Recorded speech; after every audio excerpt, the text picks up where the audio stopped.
Salam guys, j'espère que vous allez bien. Moi ça va super bien. Gars tey dañu ñëw si vidéo tey nag dama leen wan li ñuy defee passe comme pro.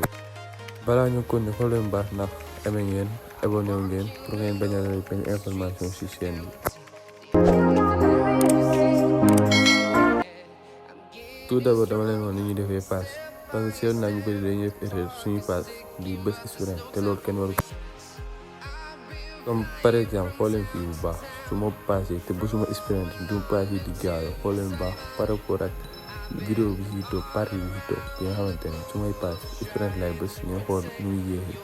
te nu muy yéexee noonu comme xoolal ci ngeen naa su ma poussé day pousse bal lu bëri te loolu adversaire bu jàkkaarloo mën nangu bal bi carrément vite fait da ngay nangu ak marquage continu voilà. Deuxième nag vision la waxuma leen mooy bët na ngeen di xoole mais ni ngay gisee terrain bi quoi c'est-à-dire joueur yi démarqué wu voilà terrain partie yi libre profondeur fi nga mën def profondeur yooyu noonu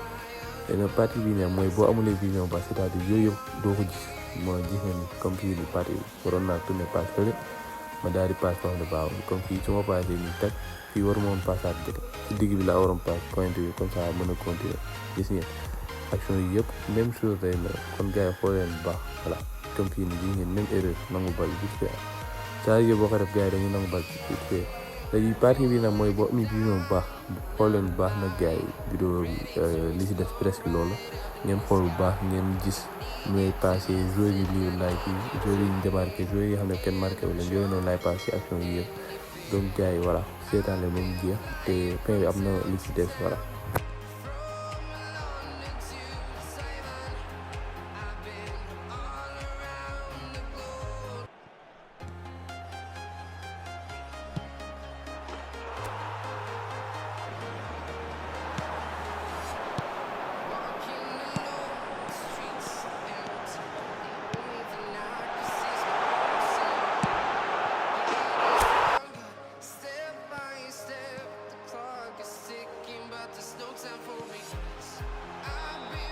Donc gars yi merci si li ngeen seetaan vidéo bi yëpp waaw ma leen wax ngeen bind commenter li ngeen xalaat ci vidéo bi voilà merci.